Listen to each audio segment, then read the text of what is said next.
Salut à tous. Si vous êtes intéressé par la thématique logiciel pour styliste ou par la thématique documentaire pour styliste, bienvenue sur cette chaîne YouTube qui est intitulée logiciel et documentaire pour stylisme modéliste. Donc, dans cette vidéo, nous continuons avec la vidéo numéro 2 qui était la vidéo d'hier qui était basée sur les outils de la zone modification qui se trouve là. Donc, nous avons vu les trois premiers outils avec le quatrième qui est effacé. Sur cette vidéo, nous allons voir les outils qui suivent. Ok, donc là, l'outil suivant dans la zone modification, c'est l'outil copier. Ok, donc nous abordons directement avec cet outil.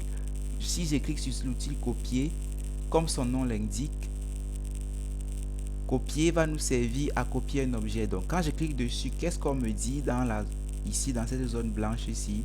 Sélectionner des objets. D'accord, je clique sur cet objet-ci par exemple. On me dit, dès que j'ai cliqué sur cet objet-ci et sur celui-ci par exemple, je tape sur la touche entrée.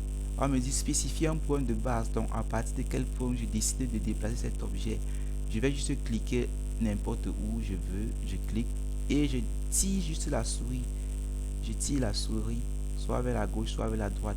Actuellement, la touche F8 est activée. C'est pour ça que je suis contraint à aller soit dans l'horizontale, soit dans le sens vertical. Donc j'appuie sur F8 pour désactiver cette option pour pouvoir avoir de la mobilité. Comme vous voyez, je peux bouger maintenant comme je veux.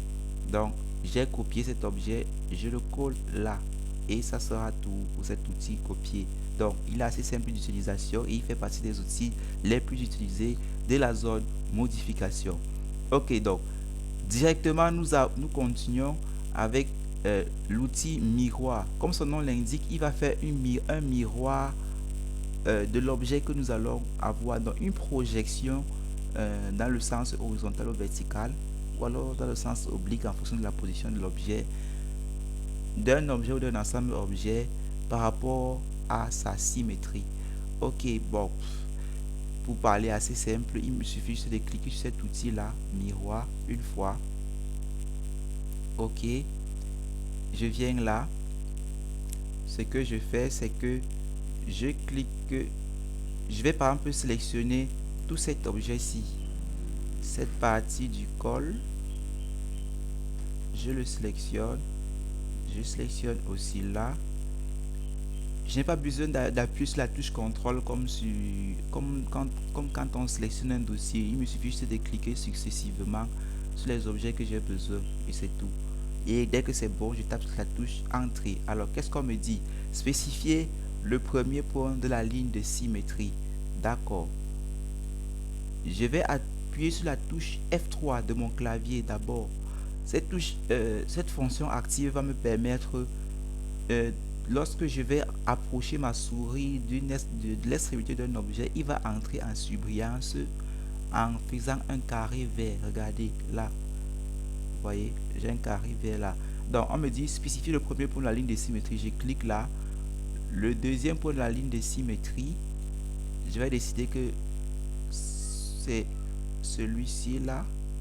Ok, et je clique et j'appuie. On me dit effacer les objets sources. Donc j'ai le choix entre oui et non. Il me suffit juste d'appuyer sur la touche O ou N de mon clavier, ou alors sur la touche O ou bas de mon clavier. Donc je ne veux pas effacer l'objet source, donc je mets sur non.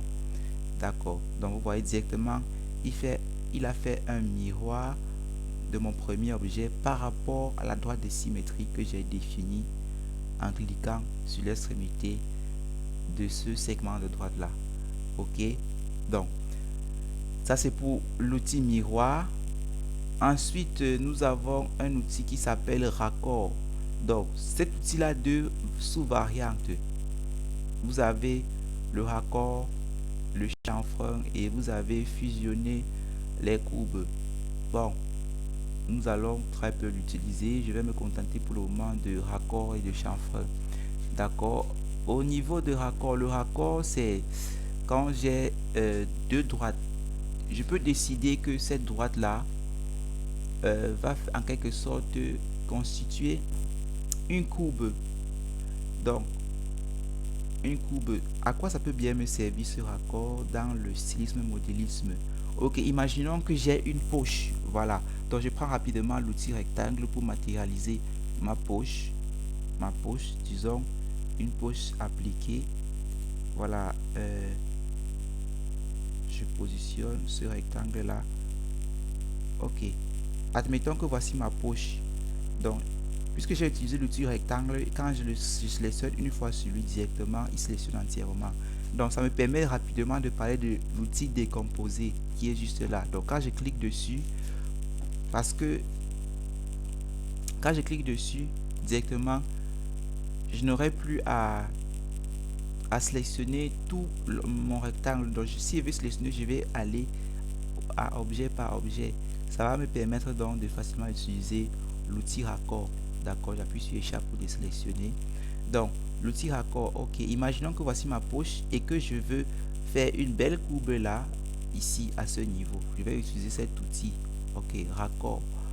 Qu'est-ce que je fais? Ou alors, qu'est-ce qu'on me dit? On me dit sélectionner le premier objet. Je sélectionne. Sélectionner le deuxième objet. Je sélectionne. Vous voyez, directement, nous avons une légère courbe là. Ça, c'est parce que j'avais déjà paramétré à un certain millimétrage le raccord à faire. Donc, j'appuie sur CTRL Z pour annuler. Maintenant, je vais reprendre le même outil, raccord. Mais cette fois-ci, je vais venir là, au niveau des options. Regardez cette barre blanche là, en dessous, je promène ma souris. Il y a un outil qui s'appelle rayon. Je vais cliquer sur lui. Ça va permettre de définir le rayon de mon raccord. Actuellement, vous voyez, sur mon curseur, il est à 5. Je vais décider que mon raccord sera à 20. Alors, mon raccord à 20, ça veut dire quoi? Ça veut dire que d'ici à là, il va enlever 2 cm et d'ici à là, il va enlever 2 cm. Puisque je vous avais dit dans les précédentes vidéos, sur AutoCAD, nous travaillons essentiellement en millimètres. D'accord? En fait, c'est l'unité de base. Donc, ou alors pour cette chaîne, une unité d'AutoCAD va valoir 1 mm pour nous. Donc, je vais taper sur, il y a déjà écrit 20, j'appuie sur entrée. J'ai déjà défini mon rayon, donc je vais sélectionner, on me dit encore sélectionner le premier objet. Je clique sur celui-ci et je clique sur cet autre là et vous voyez, j'ai mon raccord là avec une courbe, sachant que voilà, de 2 cm de rayon. Donc du coup, je vais appuyer, comme je viens d'utiliser l'outil raccord. Donc pourquoi?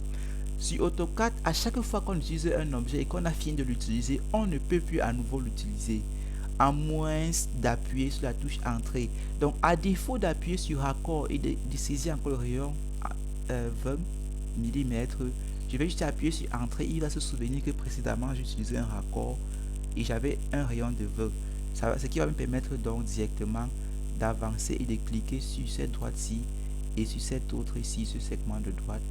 Voilà, pour avoir mon raccord de ce côté. Vous voyez, aussi simple que ça. Donc ça, c'est pour ce qui est de l'outil raccord. Donc ça sera tout pour cette vidéo. On va se retrouver pour la prochaine vidéo pour voir encore quelques outils sur la zone modification.